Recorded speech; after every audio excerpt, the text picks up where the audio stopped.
Boa noite, gente. Sejam bem-vindos a mais um dia do nosso evento, o primeiro encontro Interligas de Fisioterapia Cardiovascular e Terapia Intensiva, que é promovido pelas ligas LIFICAR, Liga de Fisioterapia Cardiovascular, e LIFICART, Liga de Fisioterapia Cardiorrespiratória e Terapia Intensiva, em conjunto com o curso de Fisioterapia do Centro Universitário Unifacisa. Nosso evento é patrocinado pela AC Cursos e Consultoria e pela CERTRO, Centro de Estudos em Reabilitação Traumato-Ortopédica. Gostaria hoje de apresentar o nosso moderador do dia, professor Dr. Diego Lacerda, ele que é formado em fisioterapia pela Universidade Estadual da Paraíba, especialista em fisioterapia respiratória pela Unifesp e mestre em ciências da reabilitação pela Uninove. Trabalhou 10 anos no Albert Einstein como fisioterapeuta, ele que é um exemplo, o nosso professor querido do Centro Universitário Unifacisa, professor Diego Lacerda. Boa noite, professor.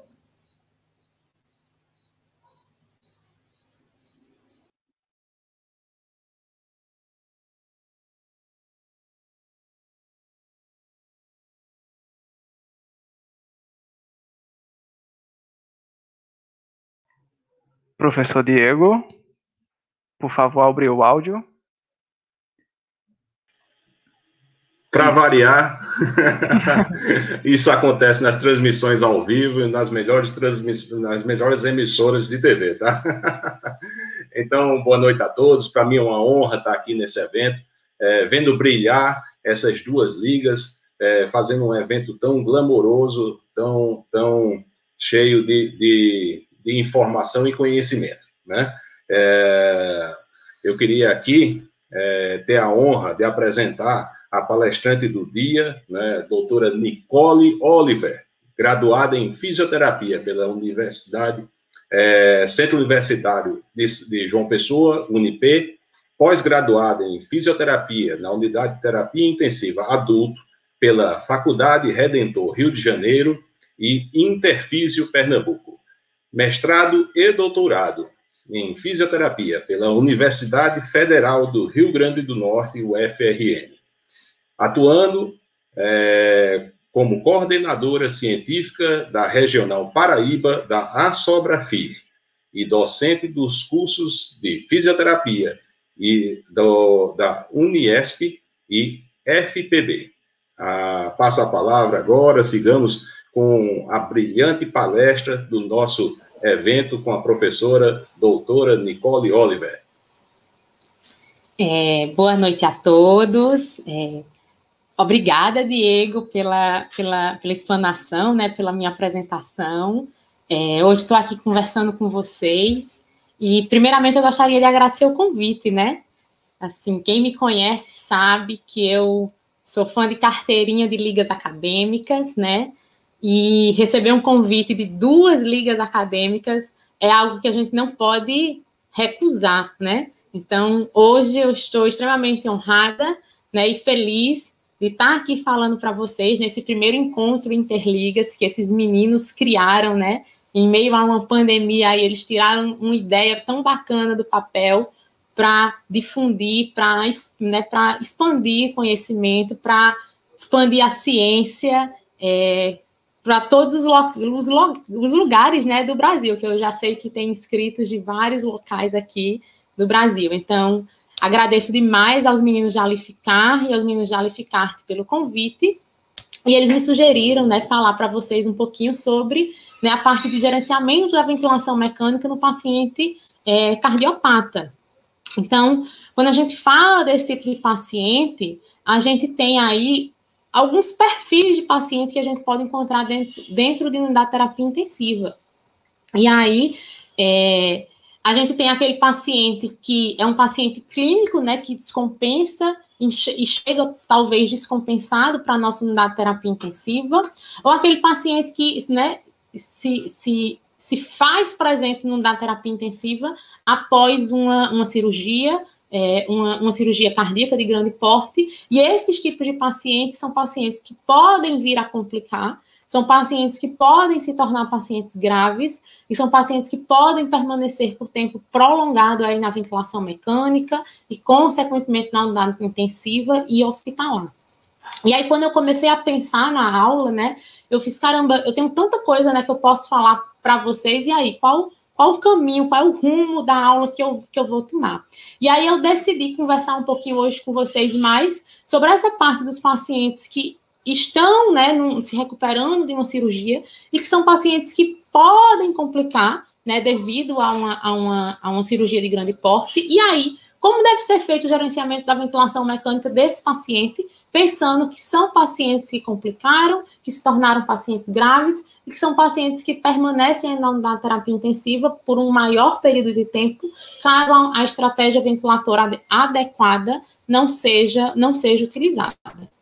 E aí, como eu sei que, né, tem muita gente aqui, acredito que de várias faculdades, de vários períodos, eu sempre começo, né, fazendo uma revisãozinha, né, vou falar um pouquinho do beabá da ventilação mecânica, né, para aqueles alunos que ainda estão nos períodos iniciais, poderem se situar um pouquinho mais nessa parte de gerenciamento de ventilação mecânica, e aí a gente entra, de fato, aí de cabeça na parte depois de gerenciamento desse paciente, dos cuidados que a gente precisa tomar, como a gente deve, né, seguir para traçar a nossa melhor estratégia ventilatória.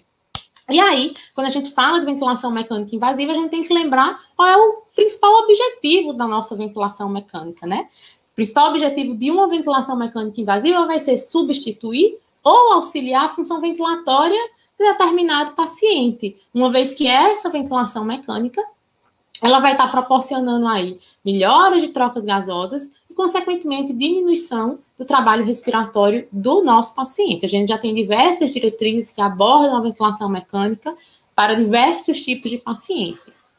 E aí, essa ventilação mecânica, ela passa a desempenhar, né, um papel fundamental no suporte terapêutico destes pacientes que são considerados pacientes criticamente enfermos. Então, a gente vai utilizar essa ventilação mecânica no tratamento de pacientes com sobrecarga cardíaca, com distúrbios ventilatórios que interfiram nas trocas gasosas e, mais ainda, na mecânica respiratória desse paciente. A gente sabe que na hora que o paciente ele agrava na unidade de terapia intensiva e ele né, gera essa sobrecarga cardíaca e essa sobrecarga para músculos respiratórios, esse paciente ele tem toda a sua mecânica respiratória complicada, prejudicada, e aí esse paciente ele vai permanecer mais tempo na ventilação mecânica, uma vez que esse desmame desse paciente ele vai se tornar mais difícil, mais complicado, e a extubação muitas vezes passa a ser prolongada. Então, quando a gente fala da ventilação mecânica, a gente tem como principais objetivos, não só para o paciente cardiopata, mas para todos os pacientes que estão na ventilação mecânica invasiva.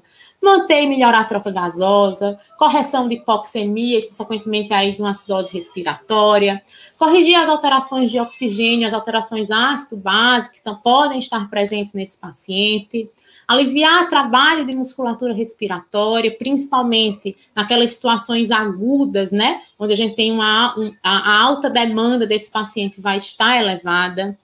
A gente precisa pensar em reverter e evitar a fadiga da musculatura respiratória desse paciente e, né, um adendo é que essa ventilação mecânica, ela também pode ser usada, né, para permitir a aplicação de terapêuticas específicas. Então, ela tanto pode ser usada para melhorar e manter troca gasosa, corrigir hipoxemia, mas ela também pode ser usada, na verdade, ela deve ser usada pelo fisioterapeuta como um recurso para aplicar uma terapêutica específica nesses tipos de paciente, né?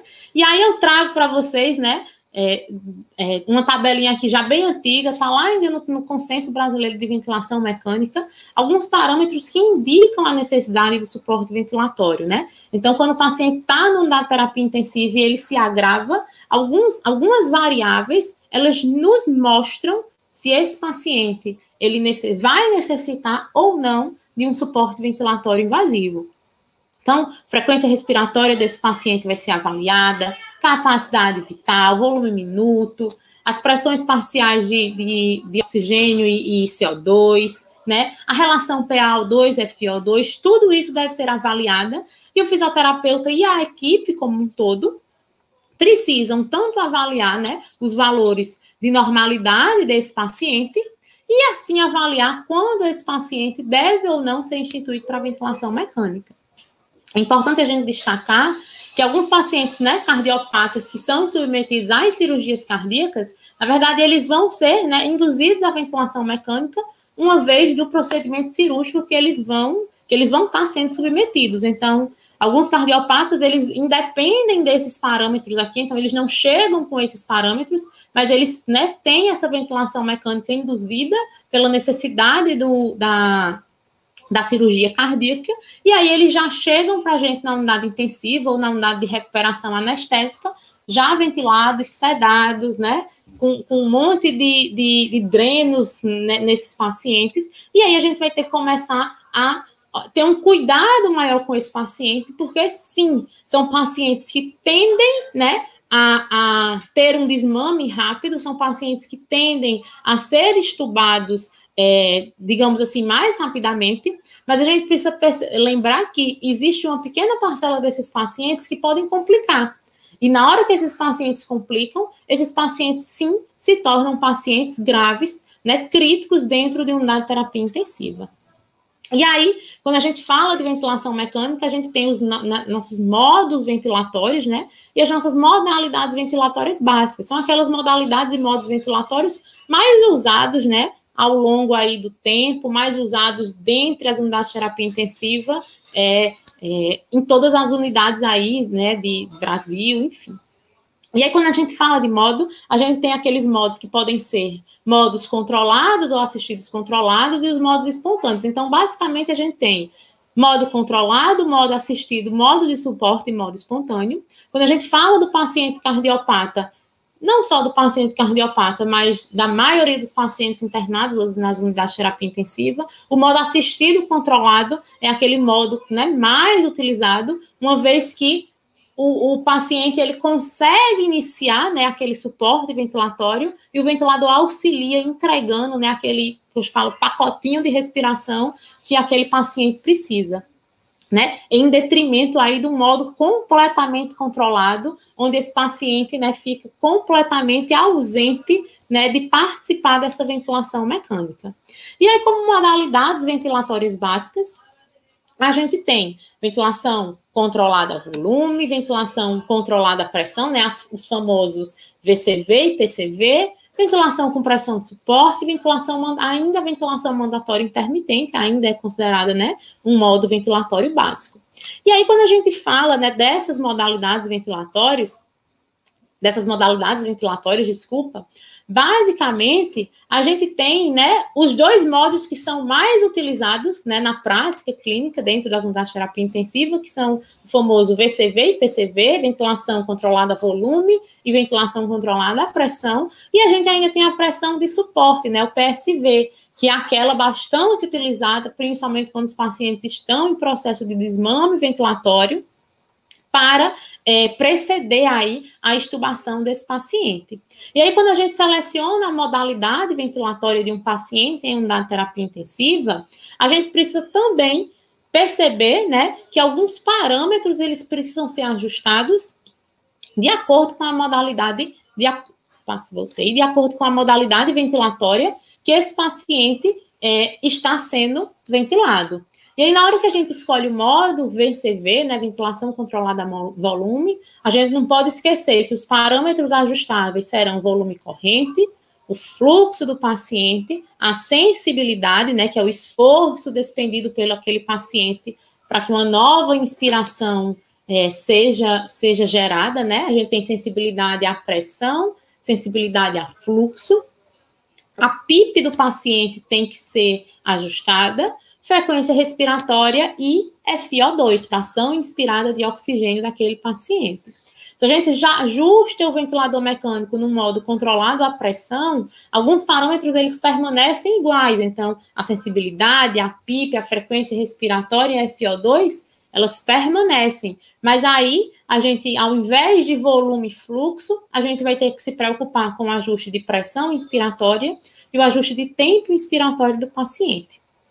Lembrando que, na hora que a gente escolhe, né, uma ventilação controlada a volume, certo? A gente precisa lembrar que o paciente, a gente precisa lembrar que esse paciente ele tem que ter o que a gente chama de volume corrente ideal. Como é que a gente acha o volume corrente ideal? Né? O ideal é a gente, né, escolher esse volume corrente utilizando a fórmula do peso predito do paciente. Então, vai ser aí, vamos dizer aí, 6 a 8 ml quilograma do peso predito daquele paciente, mediante a fórmula do peso predito que a literatura nos traz. Então, para homens, a gente tem uma fórmula de peso predito, para mulheres, a gente tem outra fórmula de peso predito, e é assim que a gente deve, né, fazer esse ajuste de volume corrente ideal para que aquele paciente realize da melhor forma, né, a sua ventilação, a sua troca gasosa, favorecendo aí toda a parte de trabalho de musculatura respiratória e mecânica respiratória. E aí, quando esse paciente ele começa, né, a nos mostrar que ele já está apto para o desmame ele deve ser iniciado o mais precocemente possível, né? Mas aí, quando esse paciente ele começa a nos indicar que o desmame pode ser feito, geralmente o modo ventilatório de escolha é o PSV, ventilação com pressão de suporte. E aí, nesse caso, né, o nosso paciente ele já está bem mais, digamos assim, ativo, né? Ele mesmo realizando o esforço respiratório, e as variáveis que a gente ajusta passam a ser outras nesse ventilador. Então, a gente passa a ajustar apenas a PIP, a sensibilidade e a FO2, e nesse caso a gente ajusta a pressão de suporte. A frequência respiratória, nesse caso, passa a ser a frequência respiratória realizada pelo nosso próprio paciente. E aí são, né, as modalidades e os parâmetros que nós precisamos nos preocupar na hora que a gente vai instituir, né, a ventilação mecânica invasiva nesse tipo de paciente que chega para a gente na unidade de terapia intensiva. E aí, quando a gente fala de unidade de terapia intensiva, a gente tem o nosso paciente crítico, né? Quando é que a gente considera esse paciente crítico, né? Quando esse paciente ele permanece por um tempo prolongado na unidade de terapia intensiva, esse paciente ele vai estar em uso de ventilação mecânica também por tempo prolongado. Esse paciente ele vai estar com o imobilismo mais presente, né? Mesmo que a gente, né, foque lá na nossa fisioterapia, né, fisioterapia motora, na nossa cinesioterapia, na nossa mobilização precoce, o imobilismo ele vai estar presente nesse paciente, porque nós somos seres humanos, nós fomos feitos para andar, para ficar de pé, e aí não é isso que acontece quando a gente vê um paciente em ventilação mecânica na terapia intensiva, né? Hoje eu até acredito que essa questão de mobilização precoce já ganhou muita força, né, dentro das unidades intensivas, mas eu tenho certeza que a gente encontra ainda muitas barreiras com relação a essa questão de mobilização precoce do nosso paciente. E é algo que eu digo sempre que a gente ainda precisa continuar vencendo, né? Porque as barreiras existem, sim, a gente tem barreiras impostas por outros profissionais. E eu até digo mais, que nós temos barreiras impostas por nós mesmos, né? Muitas vezes é o próprio fisioterapeuta que não faz a mobilização precoce no seu paciente. E aí isso faz com que esse paciente se torne cada vez mais crítico, permaneça mais tempo na ventilação mecânica, permaneça mais tempo na unidade de terapia intensiva. Nosso paciente crítico é aquele paciente que tem risco, muitas vezes, de desenvolver a sepse, muitas vezes, né, um risco maior de desenvolver um estado de desnutrição, e tudo isso vai interferir para que desordens neuromusculares e a fraqueza muscular seja instalada nesse paciente.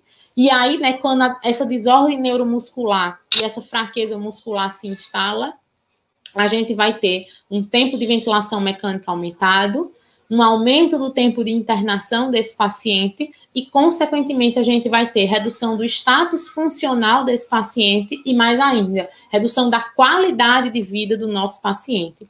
Eu sempre digo para os meus alunos, quando eu estou nas minhas aulas, principalmente nas minhas aulas de cardio, né, que eu, né, converso muito com eles sobre programas de reabilitação cardíaca, eu digo que qualidade de vida é o ponto-chave para o nosso paciente, né? Então, o que é que você, se você tivesse que me perguntar, uma coisa que você quer melhorar, que você quer ter como objetivo para o seu paciente, é qualidade de vida mediante uma boa capacidade funcional. Então, esse é o foco. E, infelizmente, na hora que esse paciente permanece crítico em uma unidade de terapia intensiva, a gente sabe que ele tem uma perda funcional maior e talvez ele passe mais tempo para recuperar, né, a vida ativa e produtiva que ele tinha antes de uma internação, porque ele está mais fraco, ele está mais debilitado, ele ainda está se recuperando de todo esse processo que ele passou anteriormente. E aí, né, eu até falei para vocês no início da aula, quando a gente fala desses pacientes admitidos nas unidades intensivas, né, cardíacas, esses pacientes críticos, eles podem ter uma variedade de condições. Então, a gente pode ter um paciente com infarto agudo do miocárdio complicado, a gente pode ter uma insuficiência cardíaca descompensada, a gente pode ter pacientes com arritmias, doenças cardíacas congênitas adultas que complicaram, né, no período da vida adulta, e assim por diante. Mas aí a gente tem essa outra parcela de pacientes, que são pacientes que estão em pós-operatório de cirurgia cardíaca, que são pacientes que geralmente eles são estubados logo que cessa o efeito dessa anestesia. Porém, uma pequena parcela desses pacientes, eles sim podem permanecer, né, na unidade de terapia intensiva, podem necessitar de uma ventilação mecânica prolongada em consequência de uma complexidade da sua patologia cardíaca de base, de uma disfunção pulmonar ou por alguma outra alteração sistêmica que ele adquira aí durante esse processo. E aí, quando eu fui fazer essa aula, eu fiquei, né, caramba, onde é que eu faço meu foco aqui dessa aula? E eu resolvi focar nessa pequena parcela, né, de pacientes que necessitam talvez de uma atenção maior, né, apesar de ser uma pequena parcela, é uma pequena parcela que precisa de cuidado e atenção, porque senão esse paciente vai permanecer na terapia intensiva, vai ser um paciente de desmame difícil, vai ser um paciente que falha na extubação, vai ser um paciente que vai sofrer com imobilismo, vai ser um paciente que vai reduzir status funcional, vai ser um paciente que vai reduzir qualidade de vida. E aí, quando a gente fala de débito cardíaco, de paciente crítico, a gente lembra, né, que a maioria desses pacientes tem uma variável-chave quando a gente fala, né, do nosso sistema cardiovascular como um todo e da nossa função cardiovascular, que é o débito cardíaco. Então, é comum nos pacientes cardiopatas, esses pacientes apresentarem um débito cardíaco limitado. E na hora que esses pacientes apresentam esse débito cardíaco limitado, consequentemente, é fácil que eles apresentem comprometimento de fluxo sanguíneo para outros órgãos, causando muitas vezes uma hipoperfusão e acidose lática. E aí a gente tem que começar a ter cuidado com esses pacientes, porque são situações que fazem o nosso paciente, né, permanecer na ventilação mecânica, permanecer na unidade intensiva. E aí, quando a gente fala de manifestações de débito cardíaco, né, uma outra manifestação presente no nosso paciente são aquelas manifestações em decorrência desse baixo débito cardíaco, desse débito cardíaco limitado. E o que gera um débito cardíaco limitado? Né, na hora que a gente tem um baixo débito cardíaco, quando a gente olha para o nosso paciente na unidade intensiva, é um paciente que se apresenta com sonolência, é um paciente que se apresenta com confusão, é um paciente que se apresenta desorientado muitas vezes. E essas são situações que vão interferir no nosso desmame. Se meu paciente está sonolento e não consegue acordar, esse paciente ele vai ter uma dificuldade maior de desmame. É um paciente que pode falhar na extubação. Mesma coisa se meu paciente está confuso, desorientado. Então, a gente tem que ter cuidado para avaliar o nosso paciente, né? E a gente tem que ter cuidado em todas as variáveis, principalmente as variáveis hemodinâmicas desse paciente, na hora que a gente está gerenciando a ventilação mecânica. Porque na hora que variáveis hemodinâmicas elas estão alteradas, consequentemente, esse paciente ele pode ter aí, né? Pode ter como consequências aí um prolongamento dessa ventilação mecânica. Então, a ventilação mecânica, né, quando instituída para os nossos pacientes cardiopatas, ela deve ser considerada de forma criteriosa, a gente deve avaliar, né, qual é a melhor forma, qual é a melhor maneira de gerenciar aquela ventilação mecânica, porque a gente sabe que sim, a nossa ventilação mecânica, ela está ali para trazer benefícios para o nosso paciente, né, melhorar a troca gasosa, corrigir hipoxemia, diminuir trabalho de musculatura respiratória, mas a nossa ventilação mecânica, ela também traz efeitos deletérios, né, produzidos muitas vezes, principalmente aí para esses pacientes, pela redução do retorno venoso, que fazem com que o quadro inicial desse paciente, ele agrave ainda mais. Então, a gente sabe que a ventilação mecânica é uma ferramenta útil, sim, né, mas a gente tem que ter cuidado na hora de gerenciar essa ventilação mecânica por conta dos efeitos deletérios que esse paciente, né, pode ter em decorrência aí de uma redução, de uma minimização aí de retorno venoso, agravando o seu quadro inicial. E aí, quando a gente fala, né, de avaliar o paciente como um todo dentro da unidade de terapia intensiva, é importante que nós, né, quando formos avaliar nosso paciente, a gente conheça, né, as principais variáveis hemodinâmicas que podem interferir na ventilação mecânica do nosso paciente cardiopata, podem interferir na rotina, na conduta como um todo desse paciente. Então, a gente tem que buscar os valores de normalidade desses pacientes e verificar, né, perceber quando esses valores estão alterados e como eles podem estar interferindo no nosso gerenciamento da ventilação mecânica. Então, pressão do átrio direito, pressão do ventrículo direito, pressão arterial média, resistência vascular periférica, resistência vascular sistêmica, débito cardíaco, índice cardíaco, são algumas das variáveis, né, que o fisioterapeuta e a equipe como um todo precisam se preocupar, precisam ter cuidado na hora de avaliar e monitorar esse paciente. E aí, quando a gente fala desses pacientes que complicam, né, esses pacientes que permanecem na unidade de terapia intensiva por alguma complicação de uma cirurgia e deste modo se tornam pacientes graves, pacientes críticos, a gente tem algumas das nossas principais complicações. E aí, quando a gente fala de complicações pós-cirurgias, né, as complicações pulmonares, elas sempre estão no topo da lista. E aí eu trouxe esse estudo, é um estudo de 2010, publicado nos Arquivos Brasileiros de Cardiologia, que mostra justamente a incidência de complicações pulmonares nos pacientes, né, que realizaram aí uma revascularização do miocárdio.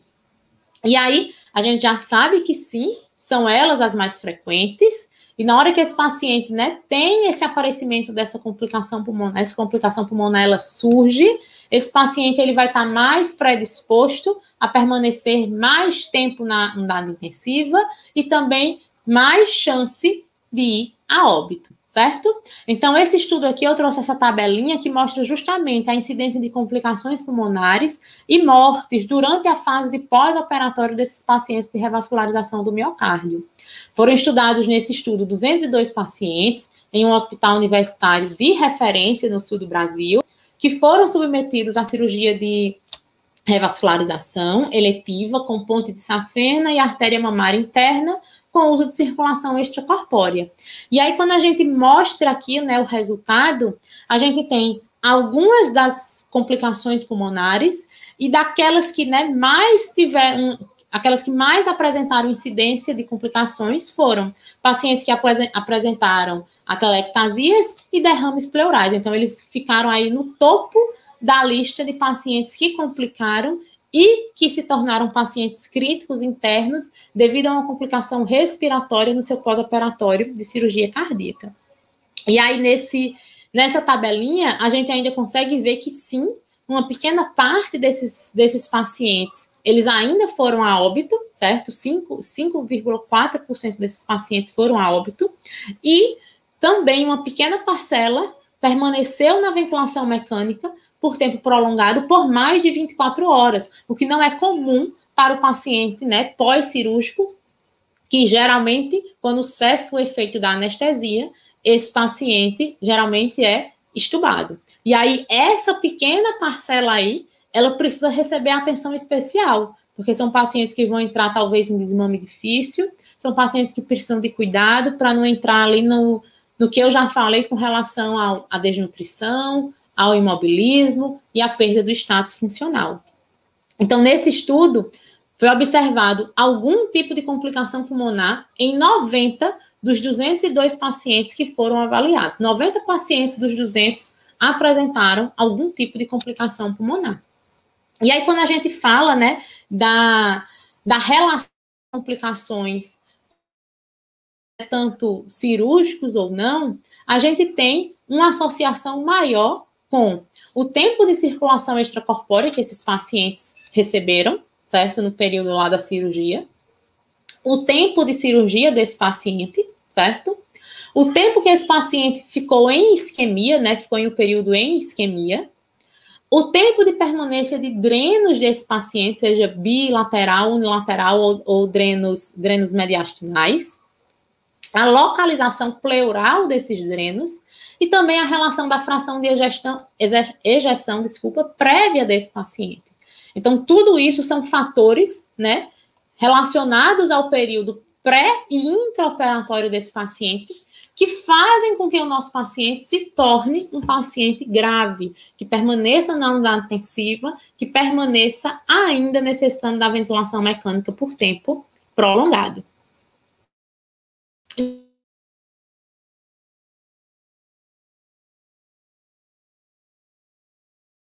É particular nesse tipo de paciente. Esses pacientes em pós-operatório, eles sentem dor, né? Principalmente aqueles pacientes que fazem as esternotomias medianas, cirurgias de grande porte, né? Com a abertura total aqui do mediastino. Esses pacientes, eles tendem a sentir dor.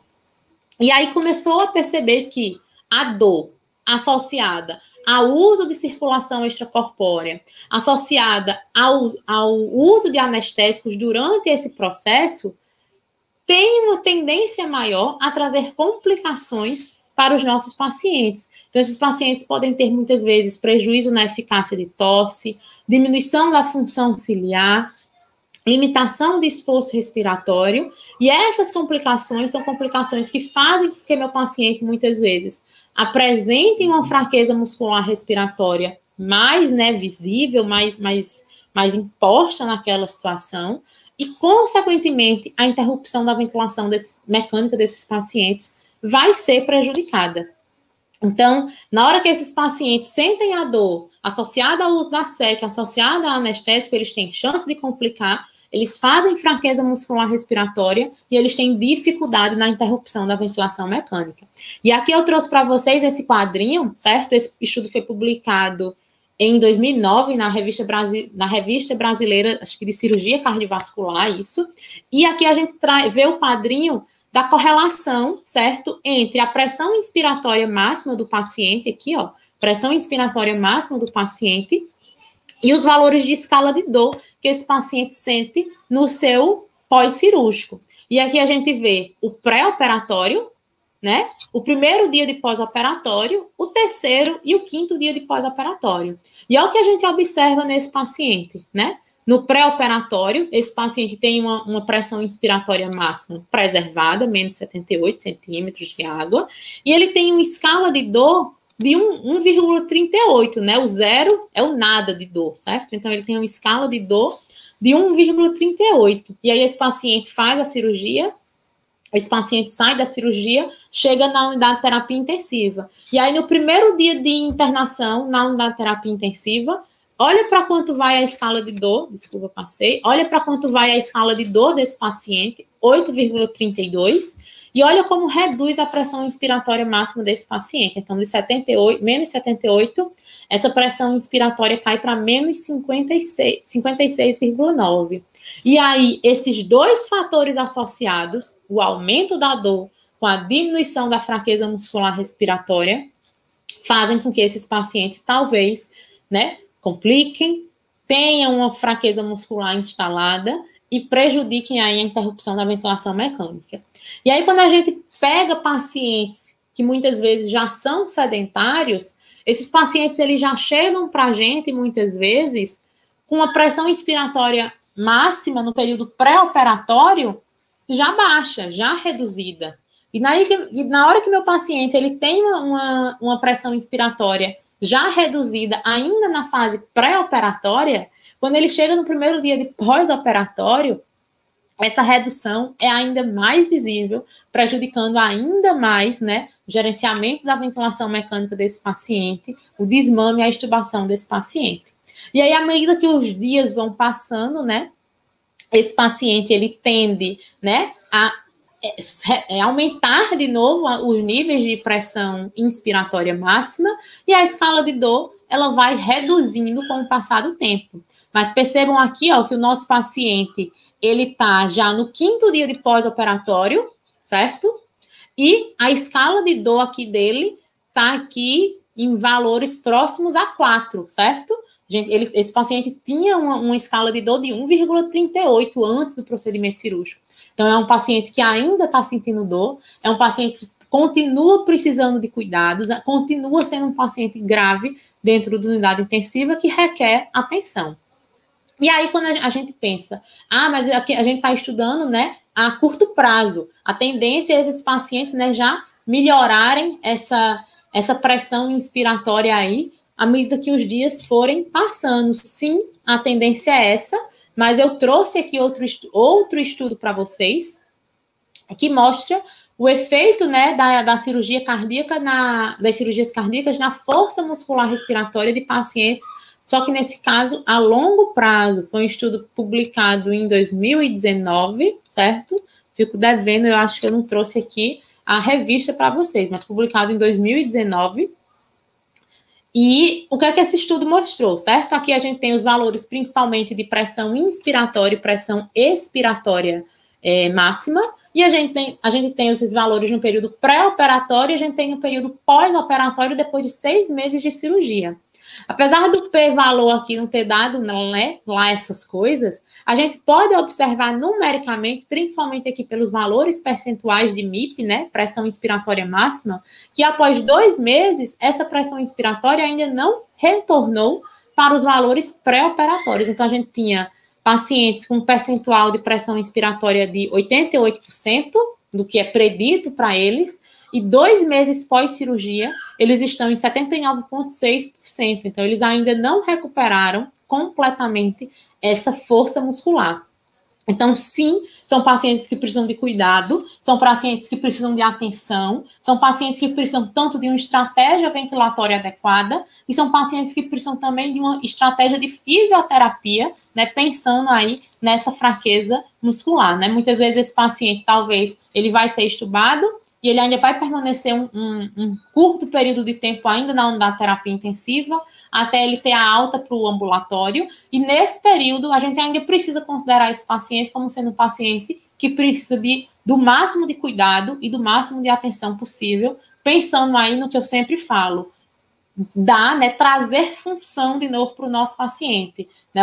É o nosso objetivo principal, fazer com que o nosso paciente saia da ventilação mecânica, saia da unidade intensiva, saia do ambulatório, né? Vá para um ambulatório, né, a nível de clínica, e aí esse paciente consiga recuperar ou chegar o mais perto possível da vida ativa que ele tinha antes do evento, antes da complicação, né?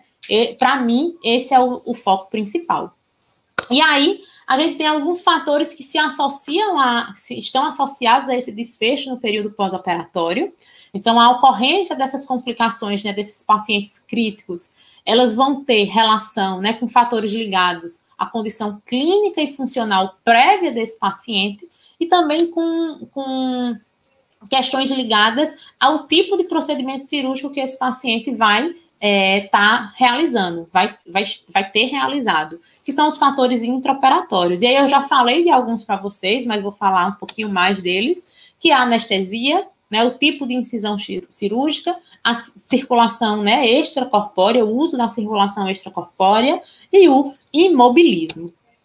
E aí, quando a gente fala de anestesia, a gente tem que lembrar que, durante o procedimento cirúrgico, a própria posição dorsal, associada aí ao uso da anestesia, muitas vezes ao uso de bloqueadores neuromusculares, por si só, provoca o deslocamento do conteúdo abdominal e, consequentemente, do diafragma, o que gera, muitas vezes, um colapso das regiões pulmonares inferiores, mesmo antes da abertura do tórax daquele paciente. Então, esse paciente, ainda na cirurgia, vai ter áreas pulmonares, regiões pulmonares colapsadas, né? Então, a gente tem que ter cuidado quando receber esse paciente. E aí, a gente tem o uso da circulação, né, extracorpórea, né? A circulação extracorpórea, ela substitui temporariamente a função dos pulmões e coração, né? E a exposição do sangue do nosso paciente às superfícies que são consideradas superfícies não fisiológicas, elas vão ativar o que a gente chama de cascata de coagulação e processos inflamatórios, né? E essa cascata de coagulação e de processos inflamatórios contribuem para o desenvolvimento de disfunções pulmonares e disfunções renais também comuns no cardiopata. E aí, o indicado é que esse paciente tenha, né, o tempo de uso de circulação extracorpórea o menor possível. E aí, a gente tem um tipo de incisão cirúrgica, né?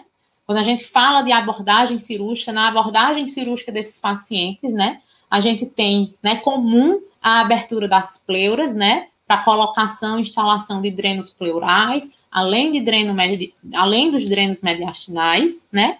E essa incisão, associada aí à presença dos drenos, vão limitar a expansão pulmonar do nosso paciente e contribuir, consequentemente, para a formação de atelectasias.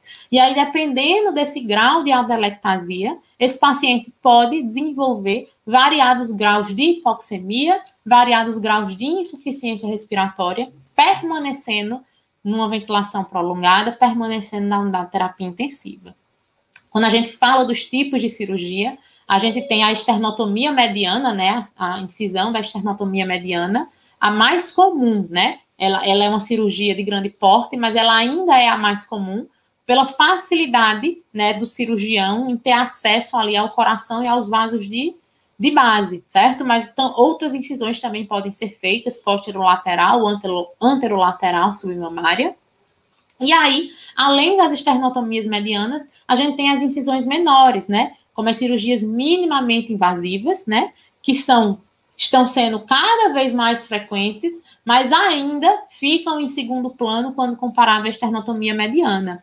E essas cirurgias minimamente invasivas, elas são associadas tanto a um melhor efeito estético, né? Visualmente para o paciente, como também a um menor trauma cirúrgico, com menos dor e menos complicações para o nosso paciente. Então, acredito que talvez, né, ela mais futuramente, até com a modernidade tecnológica, ela possa ganhar mais força, pensando aí nessa questão de redução de dor e principalmente redução de complicação para o nosso paciente. E aí eu trouxe aqui só para vocês visualizarem, né, a diferença do que seria uma cirurgia convencional de esternotomia mediana, né, e uma cirurgia, né, uma mini esternotomia, uma cirurgia minimamente invasiva. Então, na hora que a gente tem essa abertura aqui do tórax, né, do paciente, esse paciente vai ter a tendência a ter dor, essa dor vai levar à fraqueza muscular respiratória, redução de PI máxima, né, essa dor vai levar à restrição ventilatória, diminuição da expansibilidade torácica e pulmonar, fazendo com que esse paciente, né, se torne um paciente complicado, se torne um paciente que necessite dos cuidados ventilatórios por mais tempo e dos cuidados intensivos por mais tempo também. E aí, o outro ponto que a gente precisa ter cuidado, né, com relação aos desfechos do pós-operatório desse paciente, é a questão do imobilismo, né? O imobilismo, ele influencia consideravelmente aí o desfecho clínico do nosso paciente, uma vez que com o imobilismo, esse paciente, ele também vai ter redução de função e força respiratória. Esse paciente vai ter redução de performance física e esse paciente pode ter alterações dos seus efeitos, das suas variáveis hemodinâmicas. Então, redução de volume sanguíneo circulante, hipotensão, taquicardíaca, né? Estase venosa por imobilidade dos músculos, o que vai predispor talvez aí ao aparecimento de trombose venosa profunda e tromboembolismo pulmonar. E, consequentemente, serão pacientes que vão permanecer na nossa ventilação mecânica, na nossa unidade intensiva e hospitalar. E aí, quando a gente fala das complicações, né, desses pacientes, algumas são mais presentes nos pacientes pós-cirúrgicos. A gente tem as principais complicações cardiovasculares e respiratórias. Dentre as complicações cardiovasculares que o nosso paciente pode apresentar, eu destaco para vocês a síndrome do baixo débito cardíaco, né? Essa síndrome é caracterizada por uma hipotensão arterial sistólica, com alteração de nível de consciência do paciente, agitação, confusão, coma, hipotermia, cianose. E aí, na síndrome do baixo débito, o nosso coração, né, o coração daquele paciente, ele tem uma incapacidade em distribuir fluxo, ele é incapaz de distribuir fluxo sanguíneo suficiente de acordo com as exigências metabólicas daquele indivíduo, né? E aí, essa síndrome do baixo débito cardíaco, ela vai ter uma grande relação com a redução da pré-carga do nosso coração, com o aumento da pós-carga, né, da resistência vascular periférica, e uma baixa contratilidade desse músculo cardíaco. Tudo isso interferindo, né, no gerenciamento aí da ventilação mecânica desse paciente. Pacientes podem apresentar hipertensão arterial sistêmica por uma estimulação do nosso sistema nervoso simpático, muitas vezes aí devido ao uso de drogas vasoativas. Os nossos pacientes, eles ainda podem apresentar tamponamentos, sangramentos e AMs, né, complicados. Então, o tamponamento cardíaco pode acontecer devido a um aumento de pressão intrapericárdia, e aí o nosso paciente vai entrar num estado de descompensação circulatória. Nosso paciente pode apresentar sangramentos, e aí esse sangramento ele vai ter muita relação com o uso da circulação extracorpórea, né, de longa duração. E o nosso paciente aí pode apresentar infartos agudos, que a gente chama de perioperatórios, muitas vezes até decorrentes de cirurgias incompletas, de embolias, que fazem com que esses pacientes compliquem. E aí, quando a gente fala das complicações respiratórias, né, a gente tem disfunções pulmonares presentes, atelectasias presentes, a disfunção pulmonar, né, presente no nosso paciente cardiopata, ela vai estar inerente ao procedimento cirúrgico e também inerente aí ao uso de anestesia geral. A gente vai ter redução de capacidade residual funcional, redução aí, piora da relação ventilação-perfusão, né, redução aí da performance do clarêncio ciliar e diminuição aí do reflexo de tosse do paciente. Quando a gente fala das atelectasias, são uma das complicações respiratórias mais presentes no período pós-cirúrgico, e elas podem ter causas diversas, desde a indução anestésica, compressões de pulmão e do coração, que podem ocorrer no próprio procedimento cirúrgico. E aí a gente tem algumas outras complicações, como pneumonias e pneumotórax, que também podem estar acontecendo com esse paciente, certo? Decorrente aí de fatores pré-operatórios frequentes, né? Paciente que já tem uma atelectasia, que já tem uma dificuldade de tosse, que já tem um edema pulmonar, ele pode desenvolver a pneumonia associada à ventilação mecânica, e o pneumotórax, que pode estar acontecendo aí por uma lesão direta do nosso pulmão, do pulmão daquele paciente, durante o procedimento cirúrgico. Então, são algumas das complicações mais presentes no nosso paciente, e aí, né, dito tudo isso, né, esse paciente que complicou, esse paciente que está grave, esse paciente que permaneceu, certo, em ventilação mecânica prolongada, aí a gente precisa começar a pensar, e aí, como ventilar o nosso paciente cardiopata, né? Quais são os cuidados específicos que nós precisamos ter com esse paciente? E aí, quando a gente fala de objetivo principal para esse tipo de paciente, a gente tem que lembrar que a gente precisa de uma adequada ventilação para esse paciente, a gente precisa de uma adequada oxigenação para esse paciente, e a gente precisa assegurar o débito desse paciente, né? Para que ele consiga manter aí uma distribuição de fluxo sanguíneo satisfatória. E aí, como principais recomendações que a gente pensa para esse tipo de paciente, a gente vai lembrar sempre da nossa FiO2, fração inspirada de oxigênio. Ela sempre deve ser a menor FiO2 possível, a fim, né, de se alcançar uma saturação periférica de oxigênio igual ou maior a 94%. É importante a gente aplicar a estratégia protetora no paciente cardiopata em ventilação mecânica, certo? As recomendações já mostram que a aplicação de manobras de recrutamento são seguras neste tipo de paciente, com a devida monitorização e os cuidados, e que, quando a gente pensa no desmame desse paciente, né, a retirada da ventilação mecânica do paciente cardiopata, ela vai seguir as recomendações do paciente não cardiopata. E aí, assim como, né, para os demais pacientes, o uso da ventilação não invasiva também pode ser priorizado em algumas situações por facilitar, né, esse processo de retirada da ventilação mecânica, e ela pode ser recomendada, né, para ser aplicada aí logo após a extubação do nosso paciente. E aí, né, quando esse paciente cirúrgico, né, ele chega da unidade de terapia intensiva, a gente precisa começar os cuidados com esse paciente. Então, esse paciente chegou para a gente entubado, anestesiado, cheio de dreno, né, cheio de fios de monitorização, e o que a gente precisa focar, né, alguns pontos são importantes. Então, é importante a gente proceder ao escuta pulmonar com esse paciente. É importante a gente avaliar esse paciente e monitorar, checar o posicionamento do tubo orotraqueal e ajustar a pressão do cuff desse paciente, né? Lembrando a recomendação de 25 a 30 centímetros de água, tanto para evitar o vazamento de ar e também para não comprimir excessivamente a mucosa traqueal desse paciente através do nosso cafômetro, certo? É comum muitas vezes quando o paciente é entubado, né, o cuff ser insuflado com a seringa, né? Tá lá a seringa do lado, vai e insufla o cuff. E aí é importante que o fisioterapeuta venha depois, né, olhe o cuff e veja se está lá nos 25 a 30 centímetros de água. Além disso, é importante a gente verificar os exames complementares desse paciente.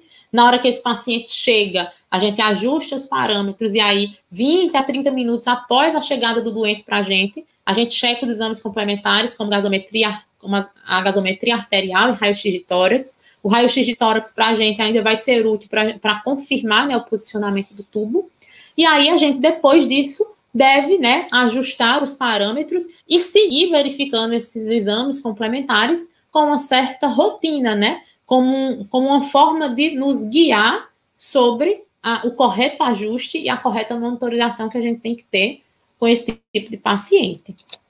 E aí, a gente tem o que a gente chama de parâmetros de admissão. O paciente chegou, a gente vai admitir o nosso doente. A gente não conhece o nosso doente, a gente não sabe que ele é um paciente que vai complicar, a gente não sabe que é um paciente que vai ter um desmame difícil.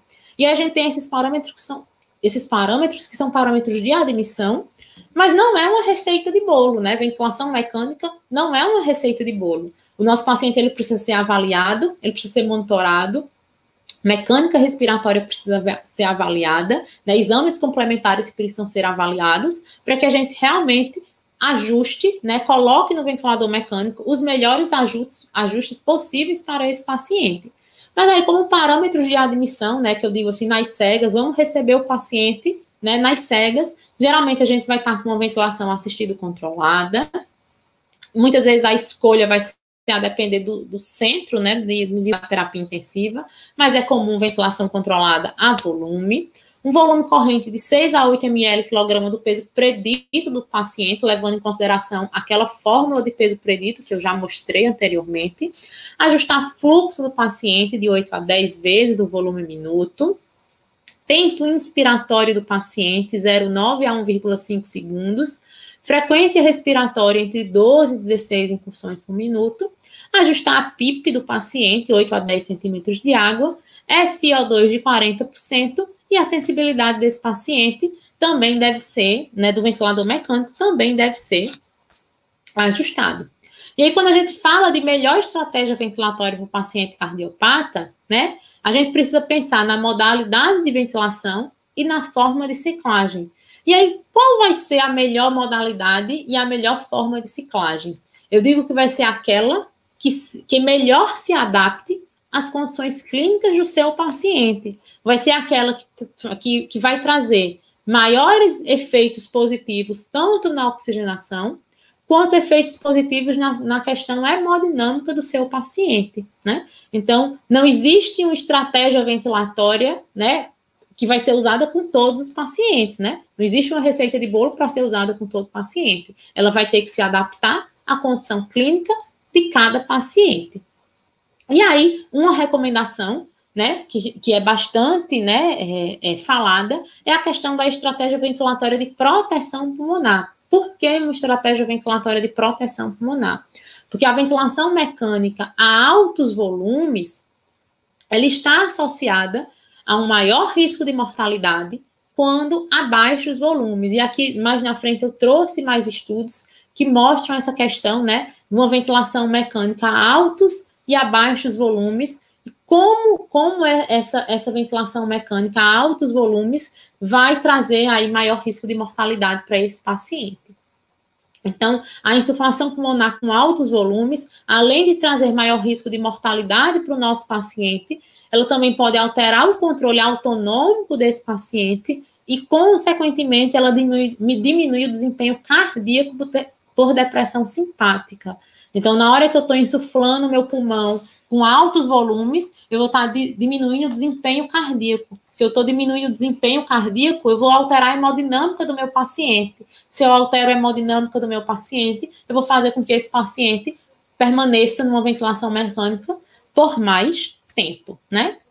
E aí, algumas recomendações, elas são utilizadas no paciente, né, submetido à cirurgia cardíaca, esse paciente complicado, que permaneceu na nossa unidade de terapia intensiva. Então, a recomendação da diretriz brasileira é utilização de volume corrente de 6 ml/kg do peso predito, né, na modalidade de volume controlado, ou um pico ou platô de pressão inspiratória suficiente para manter este mesmo volume no caso da modalidade, né, controlada a pressão.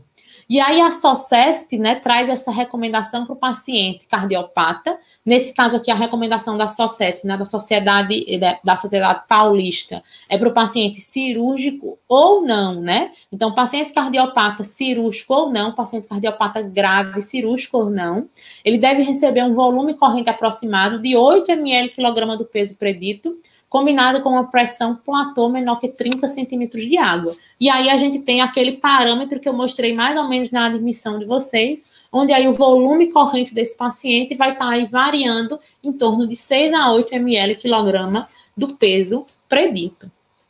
E aí a fração inspirada de oxigênio, ela não muda muito, certo? Esse paciente na indução cirúrgica, né, durante o procedimento cirúrgico, ele recebe aí uma fração inspirada de oxigênio de 100%, para assegurar, né, uma oxigenação adequada aí durante o procedimento de intubação. E aí, depois, sempre a gente ter aquela regrinha na cabeça, né? A menor FiO2 possível, a fim de se manter tanto uma saturação periférica de oxigênio, acima de 94%, quanto também manter uma PaO2 acima de 60%. Então, a FiO2, ela não existe uma regra, né? A única regra é sempre utilizar a menor possível para assegurar esses parâmetros mínimos, principalmente de saturação e PaO2. E aí a gente vem falar da PIP, certo? Eu estou passando aqui de um modo geral, mas aí depois eu trago alguns artigos para a gente comparar e a gente ver, né, como essa alteração desses ajustes vão interferir no nosso paciente. E aí a gente vem falar da PIP, da nossa pressão inspiratória positiva final do nosso paciente, né? Então, como recomendação, a aplicação de PIP durante a anestesia geral, ela é recomendada, uma vez que ela vai se associar à melhora da oxigenação e prevenção, né, para possíveis atelectasias. Então, a sugestão, né, que se traz, principalmente aí da diretriz brasileira, é utilizar as manobras de recrutamento hospitalar intraoperatório com o objetivo de evitar colapso alveolar do paciente. Na hora que a gente consegue evitar o colapso alveolar desse paciente, a gente faz com que esse paciente, né, seja um paciente com um desmame mais fácil e a gente consiga fazer uma intubação mais precoce desse paciente. E aí a gente pergunta, qual é o melhor nível de PIP, né? Qual é a PIP ideal? Sempre é aquela capaz de promover melhor oxigenação, sem provocar, no entanto, uma hiperinsuflação alveolar excessiva e sem provocar distúrbios hemodinâmicos do meu paciente. Então, essa é a melhor PIP, né? Existe uma regra para ela? Não. Cada paciente vai ter a sua PIP ideal, contanto que ela promova a oxigenação, contanto que ela não promova hiperinsuflação alveolar excessiva, nem distúrbios hemodinâmicos nesse paciente, certo?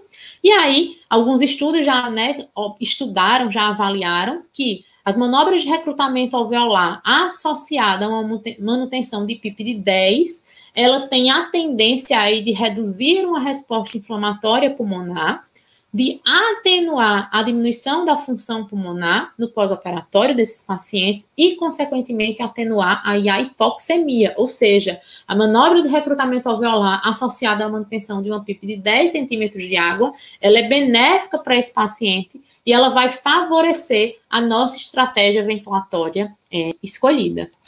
E aí, eu trouxe alguns estudos para a gente, né, brincar um pouquinho com relação a esses parâmetros que a gente ajusta, que a gente traça como estratégia ventilatória para o nosso paciente. Esse artigo é um artigo de 2013, publicado na revista também brasileira de cirurgia cardiovascular, inclusive é publicado aqui pelo nosso querido, meu amigo Daniel Lago, né? Acredito que ele vai dar aula amanhã para vocês, não sei se já deu ou se é amanhã, enfim, mas ele também está aqui nesse encontro Interligas, então ele publicou junto com o grupo dele, né? Esse artigo em 2013. E esse artigo, ele avaliou justamente os efeitos, né, de diferentes níveis de PIP, né, na mecânica respiratória e oxigenação dos pacientes após, né, cirurgia coronariana. E aí o objetivo foi comparar, né, os efeitos nesse período pós-operatório e avaliar realmente qual é o melhor nível de PIP para o nosso paciente. Então, esse estudo dividiu aí, né, esse estudo, eles dividiram os pacientes em grupos, né, onde o grupo A, ele recebeu, durante a estratégia ventilatória, ó, uma PIP de 5 centímetros de água. O grupo B, ele recebeu uma estratégia ventilatória com uma PIP de 8. E o grupo C, a estratégia ventilatória, a PIP era de 10 centímetros de água. E aqui, a gente observa, né, a hipoxemia, né, que esses pacientes, a frequência de hipoxemia que esses pacientes apresentaram por grupos após o período, né, pré e pós-operatório. Né? Na verdade, se sim ou se não, se apresentaram ou se não apresentaram, né, a hipoxemia. Então, a gente tem aqui o sim, né, o quadrinho mais escuro, cadê meu mouse? O quadrinho mais escuro, sim, esses pacientes apresentavam hipoxemia, e não, esses pacientes não apresentaram hipoxemia no período pós-operatório. E aí, quando a gente tem o grupo com PIP de 5, a gente tem, ó, uma frequência altíssima de hipoxemia, aqui visto pela relação PaO2-FiO2, e uma frequência pequena aí de pacientes que não apresentaram hipoxemia. E aí, quando a gente vai para um grupo de PIP que ventilou com uma PIP de 8, a gente continua tendo aí uma maior frequência de hipoxemia quando comparada ao grupo que não teve hipoxemia. E somente quando a gente chega na PIP, né, nos pacientes que receberam essa estratégia ventilatória com uma PIP de 10, a gente tem, sim, uma maior parte dos pacientes que não apresentaram a hipoxemia do que aqueles que apresentaram. Então, para esse grupo de pacientes, a menor incidência de hipoxemia foi vista, foi observada naquele grupo de pacientes que ventilou com uma PIP de 10 centímetros de água. Então, a PIP mais elevada na admissão do paciente, né, principalmente pós esse período cirúrgico, ela vai proporcionar melhores valores de mecânica ventilatória e oxigenação, com uma menor frequência de hipoxemia para o nosso paciente. E, além disso, foi esse grupo de pacientes, né, que teve uma PIP assim, que recebeu uma PIP de 10 centímetros de água, que apresentou um menor tempo de ventilação mecânica. Então, aqueles pacientes com PIP de 10 foram estubados mais precocemente do que o grupo com PIP de 8 e o grupo com PIP de 5. E aí, eu trago outro estudo para vocês, esse foi publicado na JAMA, esse foi publicado na JAMA em 2017, certo? E aí esse estudo, ele avaliou, né, os efeitos, né, do recrutamento alveolar intenso e moderado, né, a estratégia de recrutamento alveolar intensa e moderada, associada a uma ventilação protetora, né, pulmonar, no período pós-operatório, principalmente nas complicações pulmonares pós-operatórias desse paciente, certo? Então, sim, já está bem estabelecido aí que uma ventilação protetora, né, uma ventilação pulmonar protetora no período perioperatório é recomendada para reduzir complicações pulmonares pós-cirurgia cardíaca, né? E a regra geral, né, a regra, né, dessa proteção é uma ventilação, né, uma estratégia ventilatória com baixos volumes correntes, né, que já é uma estratégia bem estabelecida. E aqui, esse artigo, ele teve como objetivo justamente comparar, né, determinar se uma estratégia de recrutamento alveolar intensivo, ele pode reduzir essas complicações pós-operatórias quando associada aí a uma estratégia protetora com esse paciente ventilando a baixos volumes, certo? Então, esse artigo, ele estudou aqui, foi um N de 157 pacientes no grupo que recebeu estratégia de recrutamento intensivo, né?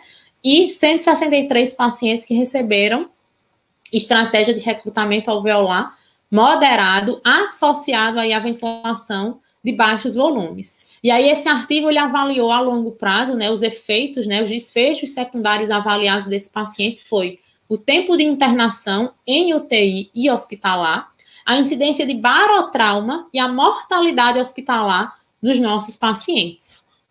E aí, como é que foi feito, né, esses dois tipos de estratégia? Os pacientes foram randomizados, né? Esse paciente aqui, esse grupo de pacientes recebeu o recrutamento intensivo, esse grupo recebeu o recrutamento moderado. E aí, no grupo intensivo, os nossos pacientes, né, foram colocados, né, receberam 3 ciclos de insuflação pulmonar, de 60 segundos cada, consistindo de PIP de 30 centímetros de água, ventilação controlada por pressão de 15 centímetros, frequência respiratória de 15, tempo inspiratório de 1,5 e FO2 de 40%. E, posteriormente, receberam uma ventilação assistida ou controlada por pressão, com as pressões ajustadas para se obter um volume corrente de 6, um tempo inspiratório de 1, uma PIP de 13 e a frequência respiratória mínima a fim de se manter a PaCO2 aí em torno da normalidade, 35 a 45. E aí, o grupo de pacientes que recebeu, né, essa estratégia foi randomizado para o grupo de estratégia moderada. Eles receberam também 3 ciclos de insuflação pulmonar, só que aí de 30 segundos cada, sob modo de pressão positiva contínua, com CPAP de 20 e FO2 de 60.